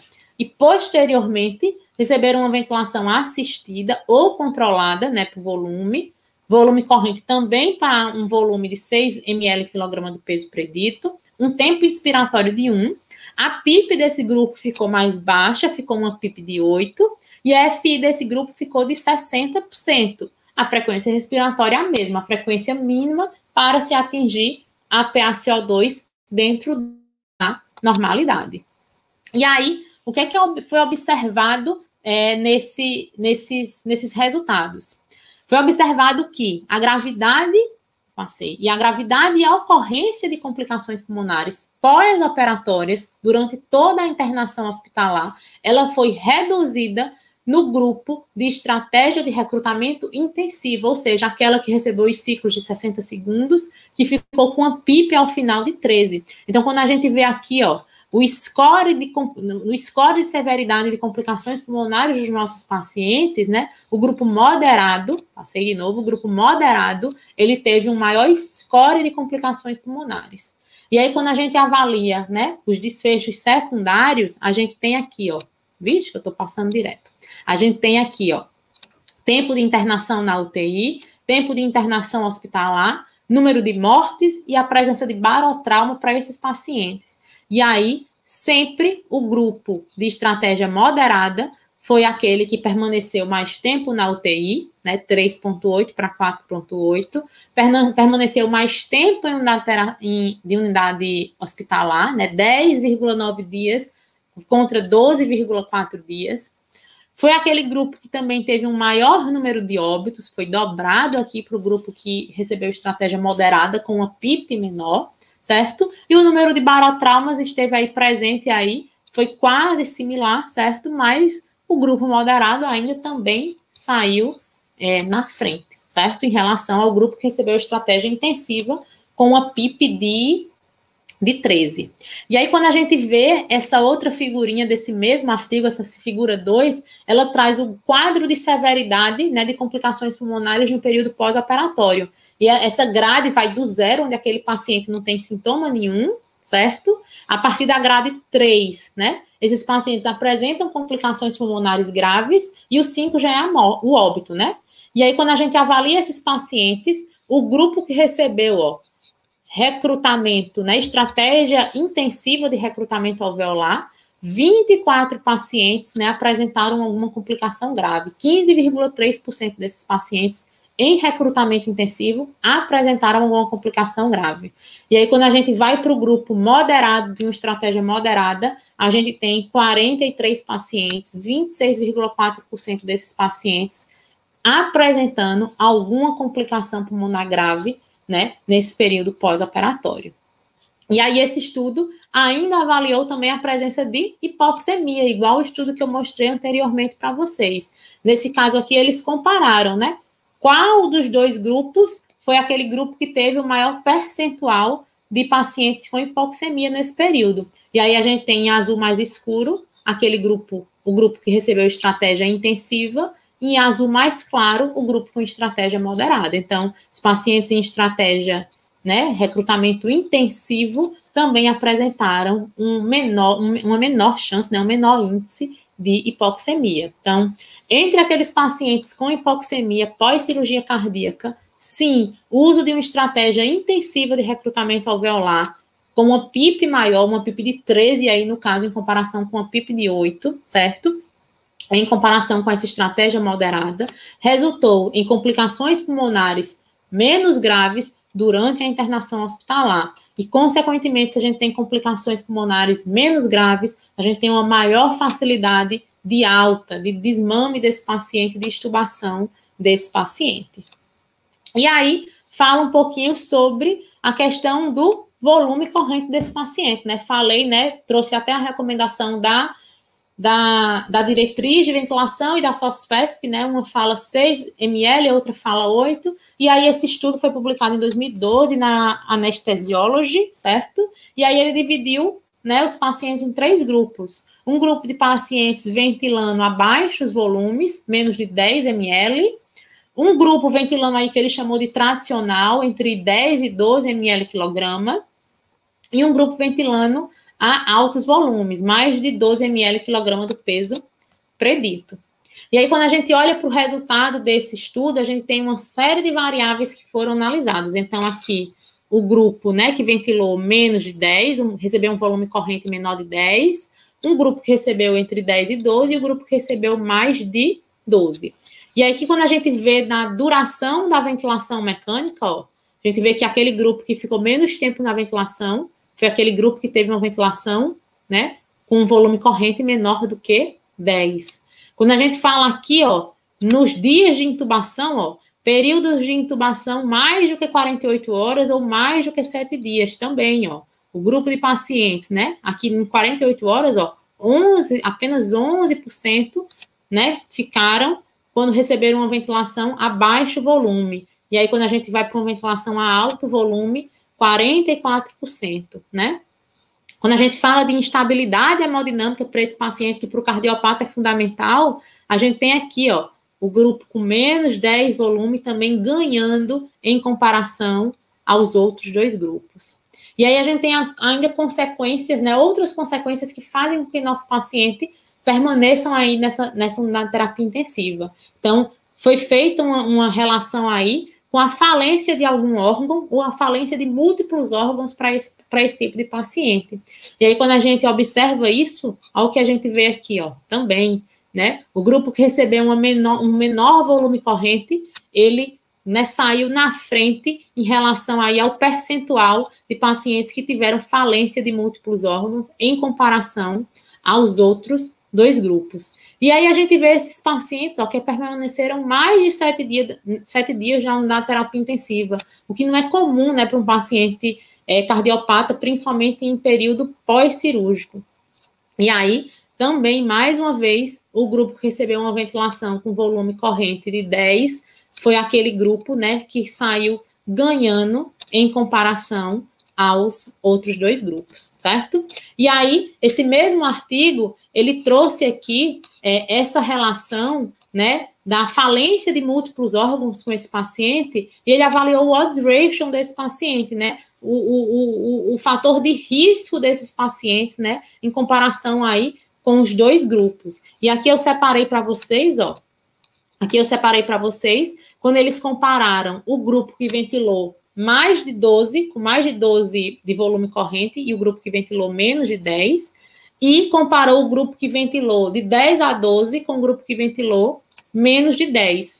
E aí, altos volumes, né, de 10 a 12 e maior do que 12, foi fator de risco, foi considerado um fator de risco para falência de múltiplos órgãos. Aqueles pacientes, né, que tiveram aqui ventilando de 10 a 12 em comparação com 10, tinham 1,83 vezes mais chance de apresentar falência de múltiplos órgãos, e o grupo que ventilou mais de 12, 2,26 vezes mais chance de apresentar falência de múltiplos órgãos. Então, altos volumes, né?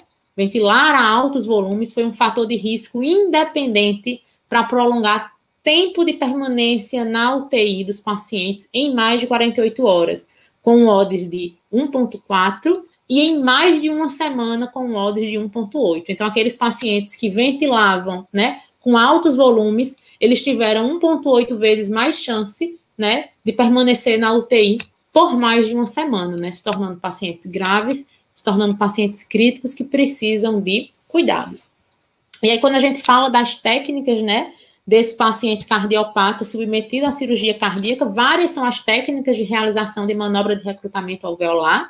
Mostrei aqui algumas para vocês, então a gente pode fazer a aplicação com CPAP, mas a gente pode fazer aqui, ó, elevação de PIP a cada minuto, com elevação de pressão máxima das vias aéreas até 60 centímetros, né, de água por curtos períodos, né?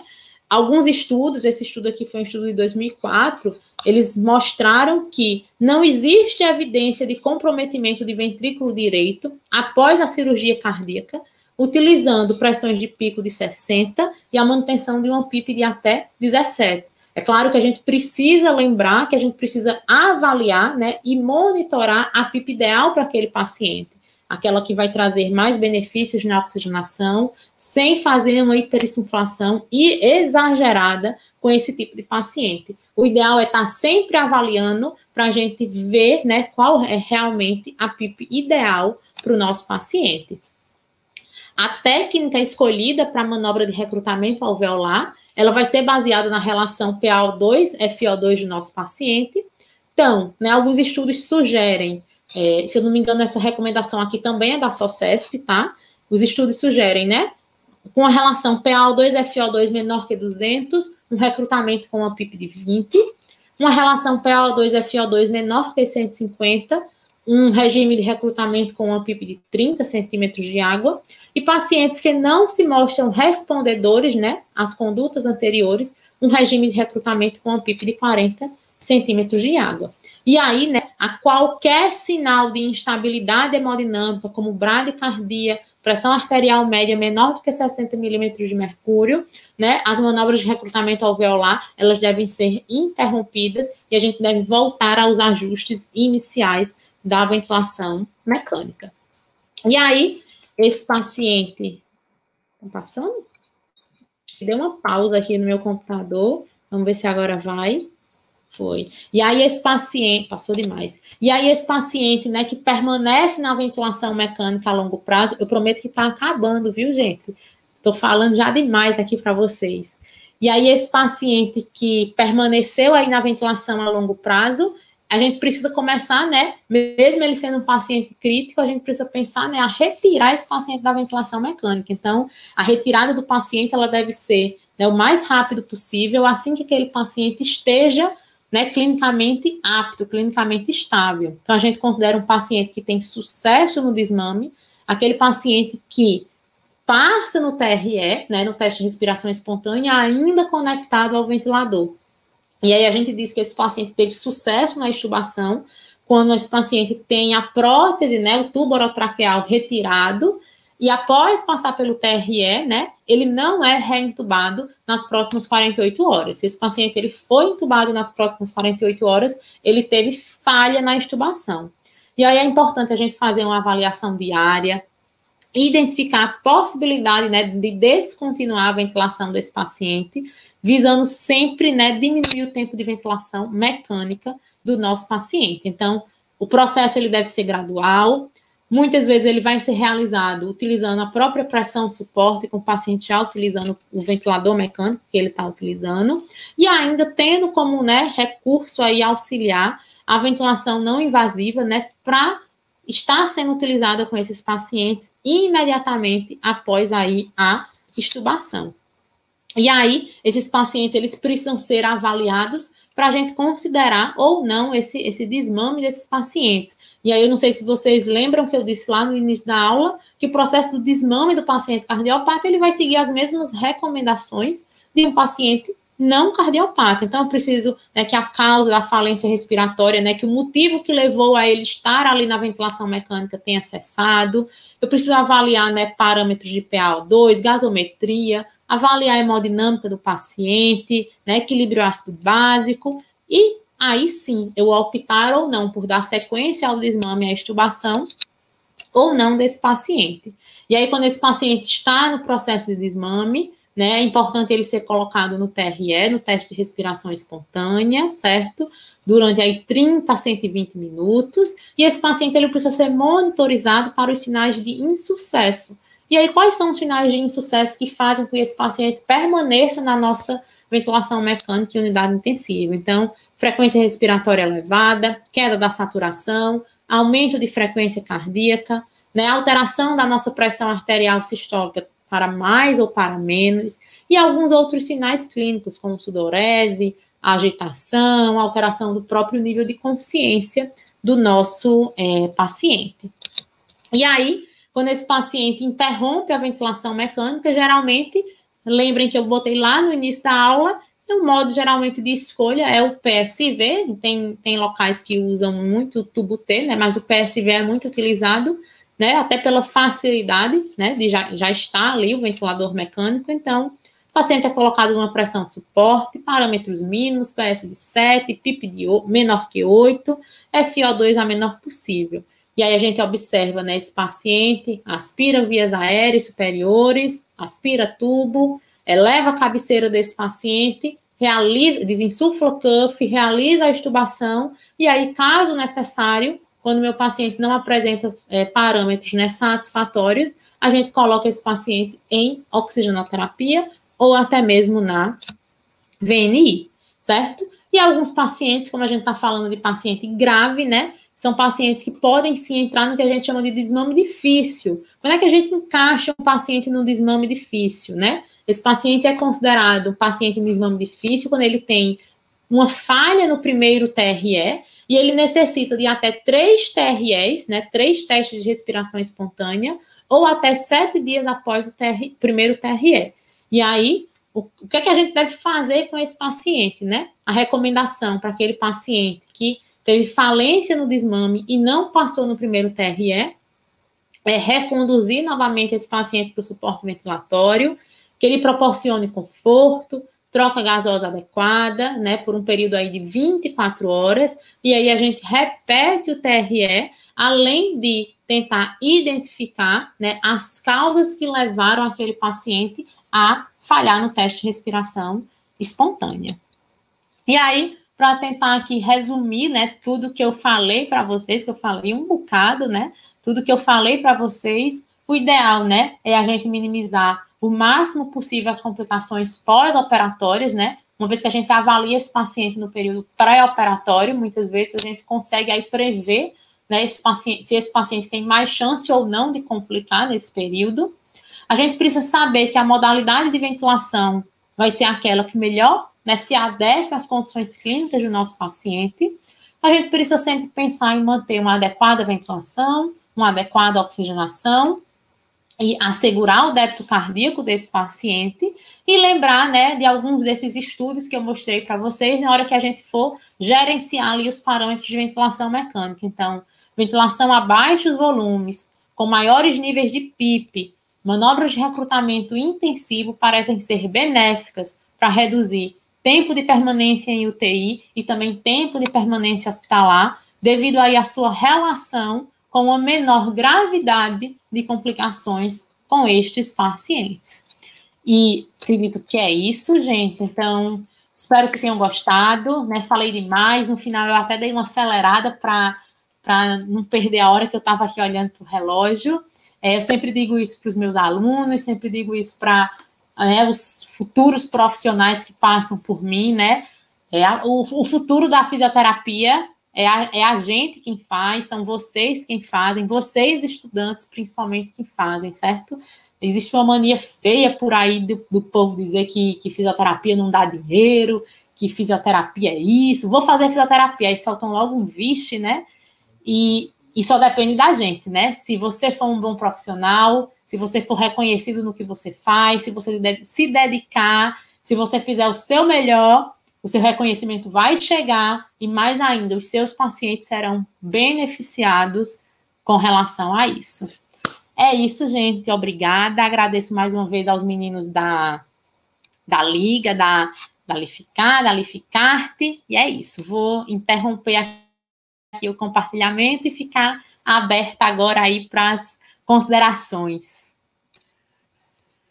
Fantástica aula, estou aqui agraciado com tanta informação. Né?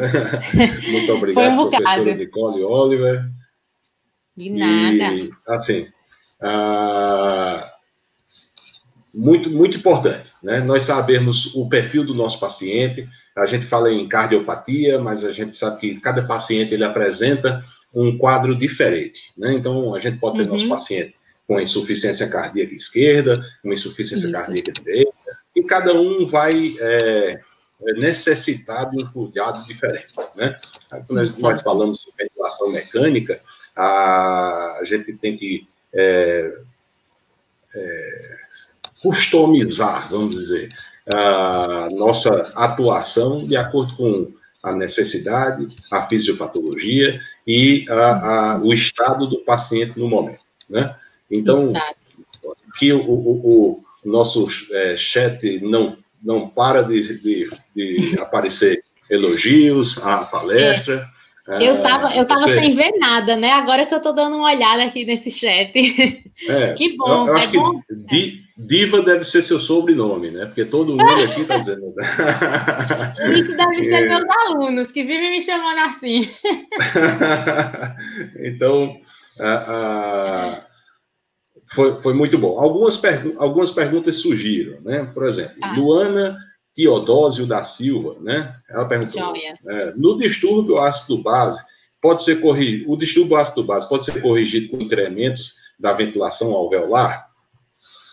Vamos lá. Eu até tinha, obrigada, Luana, né? Eu até tinha colocado aqui uns 2 ou 3 slides na aula falando, né, do que fazer na presença de distúrbios ácido base, mas aí eu achei que a aula já estava grande demais, eu fiz, não, vou tirar essa parte, mas aí foi bom que aí parece que Luana combinou comigo, né? Eu tirei da aula e aí ela perguntou. Então, a gente tem que avaliar, por exemplo, né,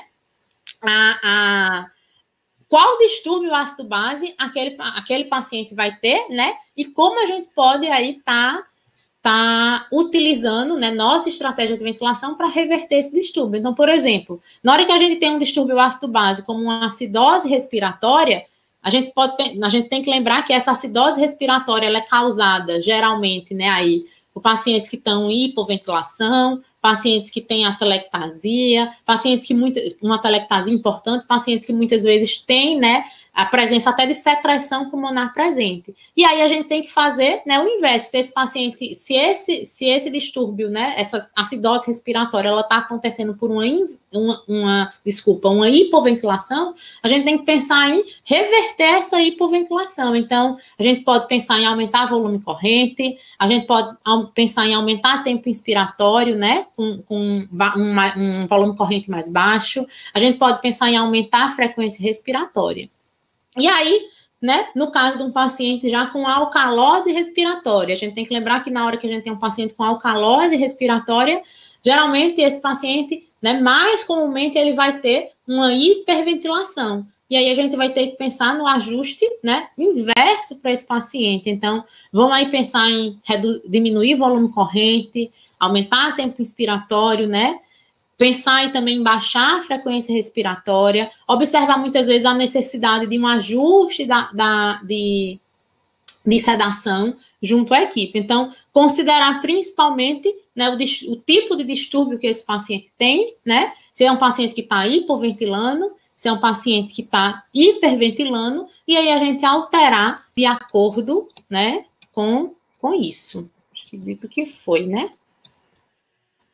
Perfeito, né? E nós pensarmos, né, que, por exemplo, um paciente com um edema agudo pulmonar, que chega hiperventilando, ele está com fome de ar, né? Mas ele precisa realmente de pressão, e a gente põe aquele PIP para ele, e aí a gente consegue normalizar a ventilação dele, né? E hoje, a gente sempre pensando na estratégia...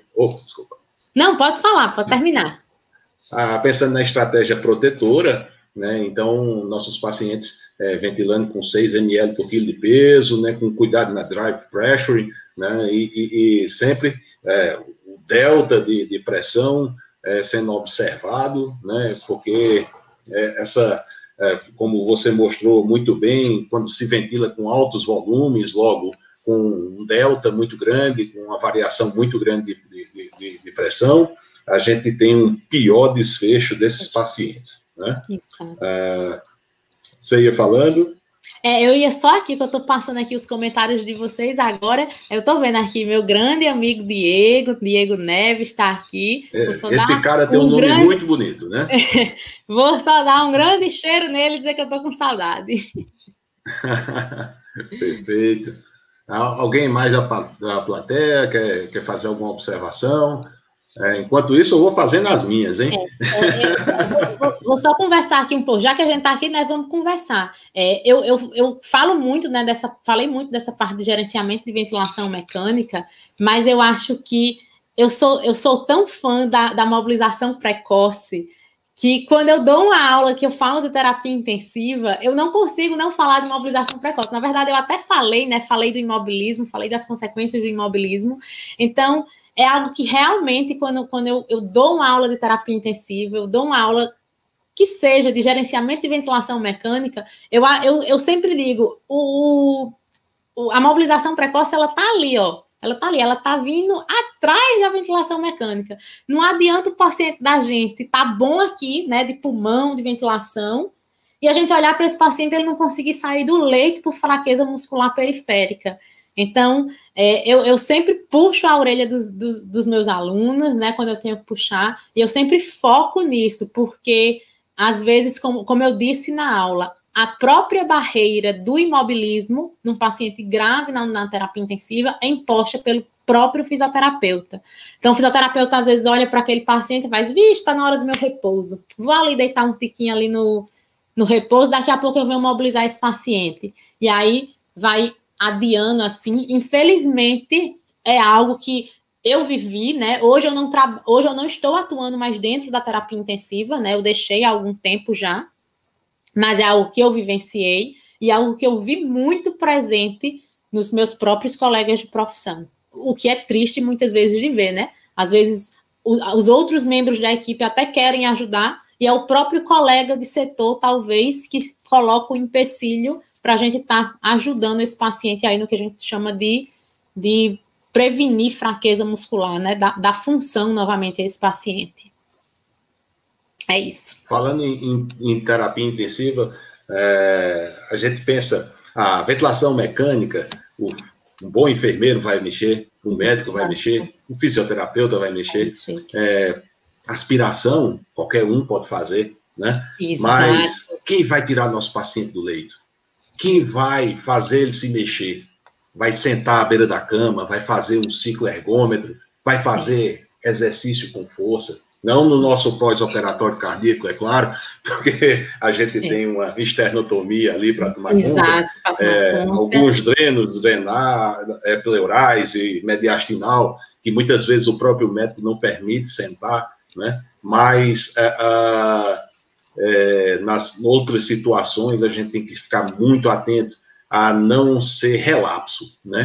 E dizer, não, eu tenho 10 pacientes para ver no período, puxa, ver 5 bem feito, e da tarde ver os outros 5, né? Exatamente. Então, a gente pode mudar algumas situações, alguns desfechos dos nossos pacientes críticos, quando sai com aquela miopatia do paciente crítico que passou muito grave na UTI, não pôde se mexer realmente, aí tá certo, a gente recupera ele na semi-intensiva, mas quando pegamos um paciente que poderia não ter chegado a esse estado, né, com despertar diário, atentarmos que ele poderia ter ficado acordado, colaborativo e ativo, né? Então, a gente tem que ter esse cuidado de não ficarmos duros de coração e não começarmos a observar o que a gente pode mudar na vida dos nossos pacientes, né? Então, essa é a mensagem que eu deixo para os colegas. Tem muito estudante aqui que ele tem que olhar e ver que é uma profissão fascinante, que a gente pode mudar a vida das pessoas, né? E, como você falou antes, porque fisioterapia não dá dinheiro, o dinheiro ele vem como consequência. Se você trabalhar com amor e fizer o que realmente o teu paciente precisar, você vai ser... O boca a boca vai te fazer conquistar coisas que você não imagina, né? Com o tempo, reconhecimento vem. É isso aí. Basta você fazer o que tem que ser feito, porque sempre alguém está observando. Sempre alguém está observando. Né? Eu gosto muito de conversar, né, isso com os meus alunos, né? Eu falo sempre, né? O futuro... Nosso futuro é a gente quem faz, né? O que é que você é durante a sua formação para você ser uma profissional bem-sucedida, né? O que você ficou esperando isso sentado, né? Você ficou esperando essa maravilhosa chegar sentada, ou você foi lá, colocou a mão na massa, atendeu, estubou seus pacientes, mobilizou, fez recrutamento alveolar com eles. Então, tudo isso conta, né? É isso. Gostaria só de agradecer aqui, certo, Lígia, com essa revolução 4.0, não vai existir nada que substitua as mãos, né? Então, eu acho que nós, como fisioterapeutas, nós temos muito ainda a ganhar e conquistar, né? E continuarmos sendo necessários, né, para a vida dos nossos pacientes, né? Exato. Verdade. E aí eu ia dizer só que eu realmente vi aqui a maioria dos comentários, gostaria de agradecer, né, a todo mundo aqui que gostou da aula, que elogiou, né? Assim, a gente está aqui para isso, né? Para fazer ciência, mostrar ciência, para trazer evidência científica, porque fisioterapia tem que ser feita baseada em evidência, né? A gente tem que fazer o que os estudos falam para a gente fazer, e assim as coisas dão certo. É isso. Eu queria só acrescentar uma coisa, professora doutora Nicole. Porque nossos pacientes, muitas vezes, não são submetidos ao pré-operatório, né? Onde ele vai entender o que ele precisa fazer no pós-operatório, quando ele tiver a limitação de drenos, de dor, e do efeito da anestesia, do efeito da ventilação mecânica, até mesmo intraoperatória, e do intraoperatório em si, onde você tem que luxar o coração, desinsuflar o pulmão, né? E tudo isso, ele tem que entender qual a demanda, o que é que ele precisa fazer no pós-operatório, né? E muitas vezes essa fase é um pouco negligenciada, né? Onde você não vai conhecer o teu paciente e explicar para ele o que é que vai acontecer, o que é que ele vai conseguir fazer, o que ele não vai poder fazer, né? Como pegar peso com membros superiores e evitar até mesmo dormir, né? Que algumas equipes médicas pedem para não dormir lateralizado por causa do risco de cavalgadura do externo, entre outras orientações quanto a drenos e tudo mais, né? Verdade. Hoje a gente já tem muitos estudos, né? Realmente falando sobre essa comparação, né? Os pacientes que receberam orientações no período pré-operatório, como eles têm uma recuperação pós-operatória mais benéficas. Eu não sei se você já escutou falar, né? Hoje até já estão utilizando um termo que para mim também é novo, chama pré-habilitação, né? Em vez de a gente usar esse termo de pré-operatório, é pré-habilitação. A gente vai habilitar o nosso paciente para esse período pós-operatório, que vai ser um período que, sim, ele tem tendência a adquirir fraqueza muscular, a adquirir dor, e entre outras coisas. E aí, isso já é bastante visto e estudado que aqueles pacientes que sim, que têm esse período inicial, que podem conhecer, né, o procedimento e o que eles têm que fazer no período pós, como esses pacientes têm mais ganhos, né, melhores ganhos em relação aos demais. Um conselho que eu deixo para os nossos alunos hoje é também, muitas vezes o paciente crítico, um cardiopata grave, né, você tem que conhecer a fisiopatologia para você saber onde o menos é mais, né? Quando você não deve fazer, o que você não deve fazer com o teu paciente, quando ele está com a arritmia instável, quando ele está com a hemodinâmica instável, né? Então, o que é que você tem que fazer? Quando é que você tem que desacelerar, né? Então, a gente tem que ter essa visão clínica e muito importante, um bom relacionamento multiprofissional. Se você tem um bom relacionamento com o médico, com a enfermeira, com toda a equipe multi, você vai saber, vai estar bem claro para você até onde você pode ir naquele momento, né? Então, é muito importante que nós saibamos que não deixa de ser um paciente crítico, né? Que a gente não vai chegar simplesmente e fazer o que a gente tem vontade de fazer, mas sempre com atenção, para dar o start assim que o paciente puder, né? É isso. Então tá, pessoal, alguém quer fazer mais alguma pergunta? Comentários aqui. Palestra incrível, viu, professor? Muito bom, obrigado. Aula maravilhosa, excelente aula, parabéns. Obrigada, gente. Chovendo elogios. Agradeço mais uma vez ao convite, né, Diogo, estava ali, se eu não me engano, Bruno, né, que encontrei antes da gente iniciar aqui essa live. Muito bom.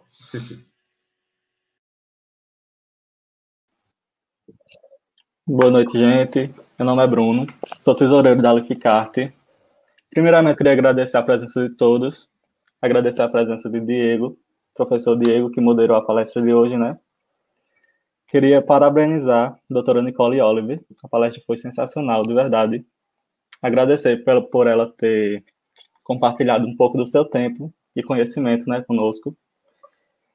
Queria deixar alguns avisos para os participantes, que hoje nós vamos estar realizando o sorteio de 3 inscrições para o Congresso Online de Neonatologia e Pediatria, que foi concedido pela Certro, que é um dos nossos colaboradores, e vai ser realizado agora no Instagram da Alificarte e da Alificar.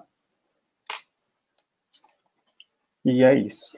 Queria agradecer a AC Cursos e Consultoria, também é outro colaborador nosso, e a Certro, Centro de Estudos e Reabilitação em Traumato-Ortopedia. E queria deixar um aviso sobre a palestra de amanhã, que amanhã nós estaremos recebendo o Dr. Daniel Lago, falando sobre a funcionalidade após a cirurgia cardíaca, o papel do fisioterapeuta. E moderando a palestra de amanhã, teremos nossa coordenadora da Alificarte, doutora Jaqueline Evani. É isso, gente. Muito obrigado. Boa noite a todos.